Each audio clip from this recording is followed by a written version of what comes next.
अहमदाबाद विमान दुर्घटनेबाबतचा अंतिम अहवाल येण्याअगोदर कोणताही निष्कर्ष काढणं योग्य ठरणार नाही, असं केंद्रीय हवाई वाहतूक मंत्री राम मोहन नायडू यांनी काल सांगितलं.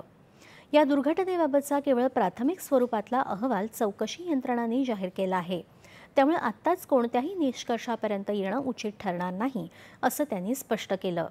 दिल्लीजवळच्या गाझियाबाद इथल्या हिंडन नागरी टर्मिनलवरून होणाऱ्या 10 नव्या विमानसेवांचं काल त्यांच्या हस्ते उद्घाटन झालं.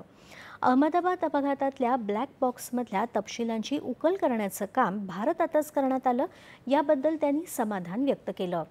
हिंडन टर्मिनलवरून देशातल्या 10 शहरांसाठी थेट विमानसेवा आता उपलब्ध होणार आहे. यामुळे दिल्ली विमानतळावरचा भार कमी होऊ शकेल, तसंच प्रवाशांचा वेळही वाचेल, असं ते म्हणाले. या विमानसेवेचा फायदा उत्तर प्रदेशाच्या पश्चिम भागाला विशेषत्वानं होईल, असं त्यांनी सांगितलं. आणि यानंतरच्या बातम्या थोड्याच वेळात.